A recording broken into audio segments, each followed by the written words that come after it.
அரசு ஆண்கள் மேல்நிலைப் பள்ளியில் ஆண்டு விழா. கிருஷ்ணகிரி மாவட்டம் மத்தூர் அரசு ஆண்கள் மேல்நிலைப் பள்ளியில் 65ஆம் ஆண்டு பள்ளியின் ஆண்டு விழா நடைபெற்றது. விழாவிற்கு பள்ளியின் தலைமை ஆசிரியர் பெருமாள் தலைமை வகித்தார்.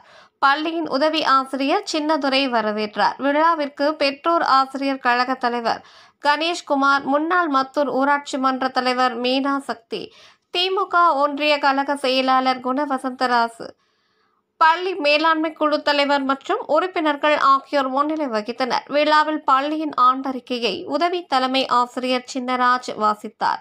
விழாவிற்கு சிறப்பு அழைப்பாளராக கலந்து கொண்ட ஊத்தங்கரை தொகுதி எம்எல்ஏ தமிழ்ச்செல்வம் வாழ்த்துரை வழங்கி பல்வேறு போட்டிகளில் வெற்றி பெற்ற மாணவர்களுக்கு பரிசுகள் வழங்கி பாராட்டினார்.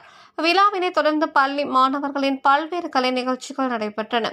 இதேபோல் ஆசிரியர்களுக்கும் பள்ளி வளாகத்தில் குண்டு எறிதல், மெதுவாக சைக்கிள் ஓட்டுதல், பந்து எறிதல், ஓட்டப்பந்தய போட்டி உள்ளிட்ட போட்டிகளும் பள்ளியின் சார்பில் நடைபெற்றன. இதில் வெற்றி பெற்ற ஆசிரியர்களுக்கு விழாவில் நினைவு பரிசுகள் வழங்கி கௌரவித்தனர்.